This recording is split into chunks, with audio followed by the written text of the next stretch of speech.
Hey everyone, this is Dave Erickson, owner of Fit for Life. Say, if I had something that would help increase your motivation, decrease your frustration, increase your willpower, give you accountability, and make you feel good, would you be interested? Well, of course you would. These are all the things that are essential for weight loss success. And you can get all of these if you have this.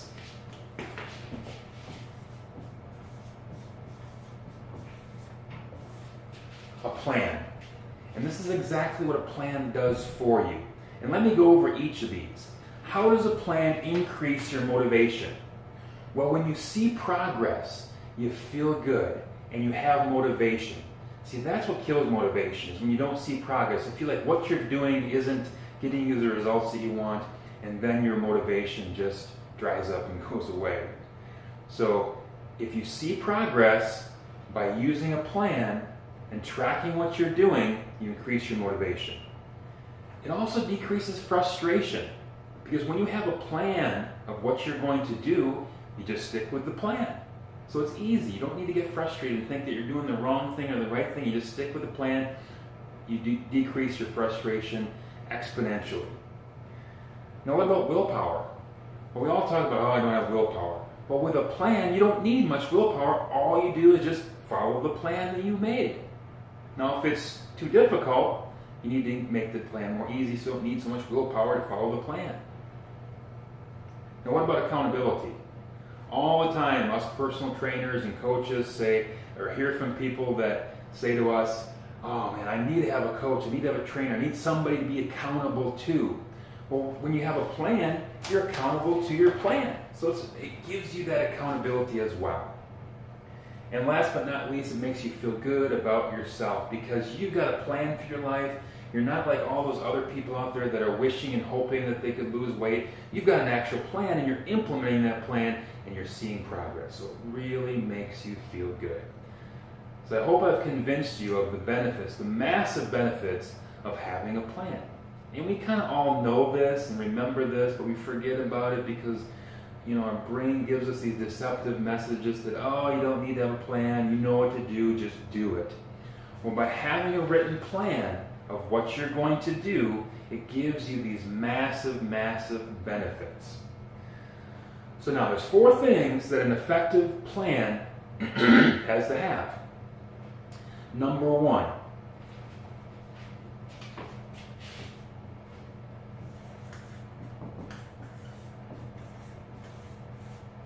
you need to approach your plan as this is what I'm going to do, not this is what I'd like to do. Now, with that being said, as soon as I say that, the first thing is, oh, geez, that's kind of why we don't want to make plans. Is if we write it down, we restrict ourselves, and we don't want to be restricted so much. Our brain just hates restriction because that's a pain. It's not a pleasure. Our brain goes away from pain and goes towards pleasure. So when we say this is what I'm going to do, man, that's something that's hard for us sometimes to be motivated towards, because we like to have options, right? But can you be stubborn? Is there a part of you that can be really stubborn? All of us have that, right? And when you're making a plan, you've got to have that stubbornness, and this is what I'm going to do.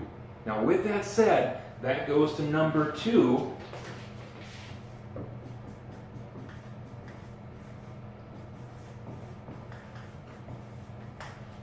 Is it needs to be easy to start. So what you're going to do isn't so hard. What I'm going to do isn't that hard, so I'm going to do it. Now with a plan evolves over time. Your initial plan should be easy to start. We're going to go through that in just a moment. Third thing.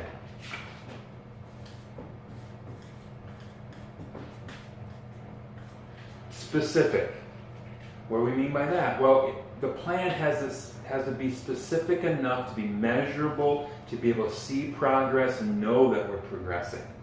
Meaning, like, I can't just say on my plan, I'm going to have something healthy for lunch. Well, what's that mean?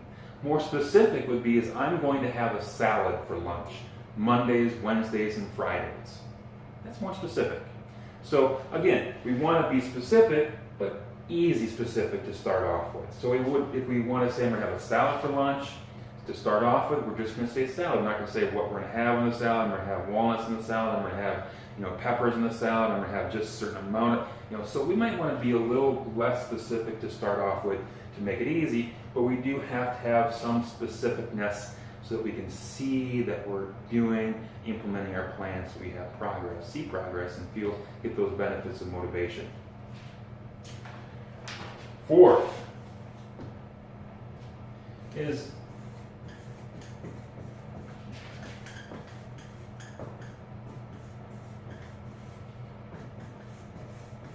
it needs to address what we need to do. And obviously, if you're looking to lose weight, we got to look at how we're going to eat healthier and less calories, and how are we going to get more exercise into our lives. Those are the two things that we would address with a specific plan to create the outcome of weight loss. So very simple. Now let's look at a plan to create weight loss, permanent weight loss in your life. The exercise plan, and you can follow along with this, print this off and follow along, is going to be when are we going to exercise and what are we going to do? Just those two things. When are we going to exercise and what are we going to do? Very simple. For example, I'm going to get up at 5:30 a.m. and ride the exercise bike for 15 minutes while I check my Facebook on Monday, Wednesday, and Friday to start. Not every day to start. That would be what I'm going to do and when I'm going to do it. A second part of my exercise plan may be I'm going to go to the gym and lift weights 1 day a week to start. So specifically when I'm going to do it and what I'm going to do. More specifically, maybe the weightlifting is I'm going to go to the gym 1 day a week after work at 5:30 or after dinner at 7 and lift weights. More specific. An eating plan. When are you going to eat? This is a really, really big one. If you do just one thing to start your eating plan is deciding when you're going to eat, rather than with no plan, you kind of just eat whenever, when you feel a little hungry, and maybe it's not really hunger, or you're bored, or you're thinking about the potato chips that are in the cupboard, or what have you. By having a plan of when you're going to eat, it significantly, and I mean significantly, increases your willpower. So let's say you're hungry at 3 o'clock in the afternoon, but you've written into your plan that you'll have your snack at 4 o'clock.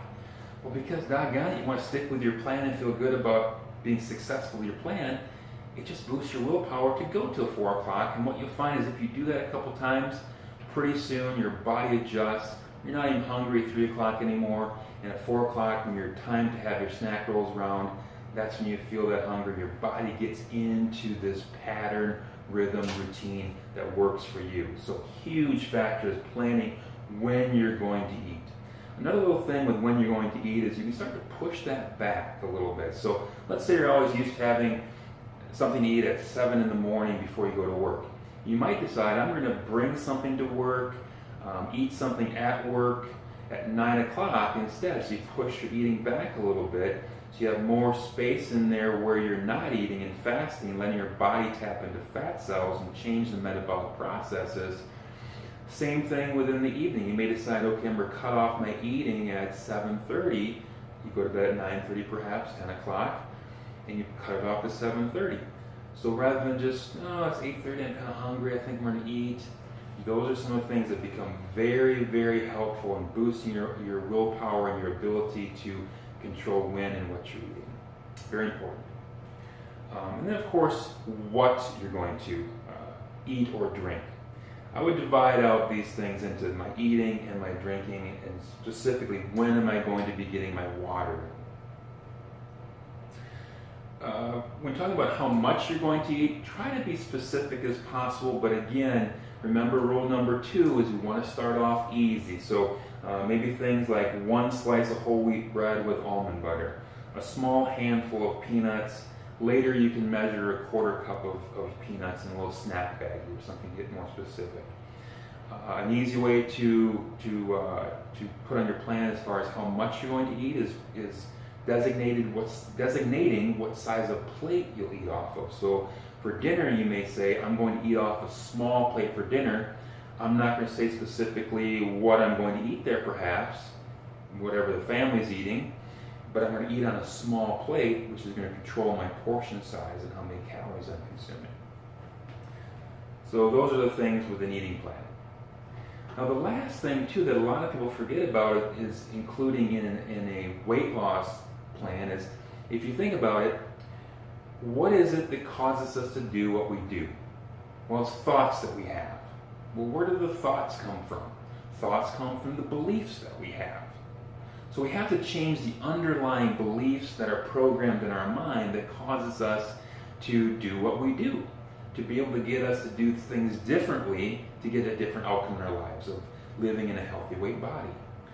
So if we try to change what we do without changing the underlying beliefs that control our thoughts and feelings, that's why weight loss becomes so difficult, is we're trying to change something without changing what needs to be changed. And those are the underlying beliefs that control what we do. And you know people that are healthy weight, they like to go jogging, they like to eat salads, they have different beliefs than you might have at this time, which is causing you to, oh, I don't like running, I don't like exercise, I feel uncomfortable in the gym, they feel comfortable in the gym, they like to eat those things, I like to eat these things, I don't feel full unless I eat this amount, they feel full and they eat a smaller amount. All of these beliefs have to be adopted by you to change your thinking to change what you desire and want to do automatically as your habits. So any weight loss plan has to have something in it where you're working towards changing those underlying beliefs. Now the best way to do this is, the question becomes, well, how do I change my beliefs? Aren't those kind of permanent? Aren't those something that's who I am? Well, it's really not who you are, it's really the accumulation of who you've been around. Most of the beliefs that we have, those real core beliefs, come from our parents and significant adults in our lives as we were growing up. But now as grown-ups, as adults, it's the people who we associate with the most. Our close friends, the people we're at work with all the time, those people we're associating, our spouses, those people that we're around all the time. We tend to share beliefs, and that's why we're friends, because we have the same beliefs. So this is the difficult thing, is usually if we've got negative beliefs about exercise, negative beliefs about eating healthy, small portions, things of that nature, a lot of the people that we are around probably share those same beliefs as us. So it's kind of hard to want to go to the gym when you got friends that don't want to go to the gym, and things of that nature. So now I'm not saying go out and change all your friends. That's impossible. But what I am saying that you should do is try to find new friends to add to your friend group that have those beliefs that you want to adopt in your life. The easiest way to do this is to get around people that aren't people. What do I mean by that? Books, CDs. Reading is a great way to get around other people through what they write in books. You're reading what they're writing, what you're reading is their beliefs. And you're reading about their beliefs, and it's going in your brain, and your brain's going, that makes sense, and you begin to adopt those new beliefs that you want to have. So definitely want to look at, in your plan, incorporating something of where you're reading or getting around new people. Great way to get around people with beliefs about exercise and eating healthy is in a gym environment. Make friends with other people. Hire a trainer once a week as a mentor. That's a great way to do it. So definitely want to add this to your plan. A lot of weight loss plans just talk about eating and exercise. That's it. They don't talk about the reprogramming aspect that is so vitally important. Now one more thing I want to talk about is in your reprogramming is how do we develop intrinsic motivation? See, the problem with weight loss is, if you really think about it, you really, really would like to lose weight, love to lose weight, but it's okay if I don't, right? It's okay if you don't. Life goes on, Your friends still love you. Your dog still loves you. Your spouse will still stay married to you. So we really want to lose weight, but it's not something that we really have to do. It's okay if we don't. And that's the mental process that pulls us off track so easily. So part of your reprogramming plan should be, how am I going to begin to think and focus on why it's not okay for me to be overweight anymore? And that can be health reasons, that can be just personal reasons. But focusing on that so that your old brain, the old program, doesn't begin to say, you know what, this stuff is too hard, don't worry about it, it's okay, you can try again next month, or all the excuses that you can hear in the mind. Very important aspect of part of your reprogramming plan is how you can go from it's okay to it's not okay anymore. I gotta do this, I have to do this, I'm stubborn, I'm gonna do this. Lastly, what I want to talk about in this video is the most common thing to avoid is don't worry too much about your weight for your first plan that you make, your first easy plan. If you want to step on the scale, that's fine. But the goal of your first plan for the first month or so is just to follow your plan, to develop the plan, get used to following a plan, get used to having slip-ups and getting back on the plan. And that's very important too. Let me talk about slip-ups. It's so easy that if we tried to lose weight before, we've associated slip-ups with, I can't do it, this isn't just for me, maybe I just don't have the right genetics, I just, right? So we need to change that. And to change, this is the first belief that you need to change, is now you see slip-ups is an opportunity to ask yourself, what can I learn from this to help me in the future? That is huge, because when you have a slip up, it's what happened here? I had a slip up. Oh, maybe my plan was too difficult for Fridays. I said on my plan that on Fridays, I'm not going to drink any alcohol on Fridays. Well, my lifestyle has been where, on Fridays I have a couple beers, and it's so hard that I slipped up. Well, maybe I need to learn that that's not a good place for me to be focusing my efforts on right now. Let's try to focus it somewhere else, or limit it to one beverage or something on a Friday night that's something that I can handle and do versus zero. So it's things like that, how we can learn from that slip up and incorporate that into being more successful in the future. Another example of slip up might be, I went to the party and I overate, I wasn't going to overeat. Man, how can I change that in the future? Well, next time what I'm going to do is I'm going to eat prior to going, because last time I was just starving and I couldn't stop eating. And then also maybe thinking about how I must have looked to other people with this huge plate of food and everybody's socializing and I'm just chowing down food. I must have looked foolish. So those are some of the things that you can learn from slip-ups to help you in the future. So very important. What can I learn? So there it is. Having a plan is so essential. If you were to sit down with me or any trainer, a good trainer, and you say, listen, I want your help me lose weight, one of the first things that we're going to do is sit down and develop a plan of when and what you're going to do as far as exercise, when and what you're going to do as far as your eating, and also what are you going to do to start to reprogram those beliefs so that they become new beliefs to help you do what you want to do automatically in the future. All right, so if you have any questions, let me know. Get your plan written up. Don't wait. Don't procrastinate. Your first plan is to get the plan going, and it's going to help you tremendously towards your goals, specifically a goal of permanent weight loss. This is Dave Erickson. Talk to you soon.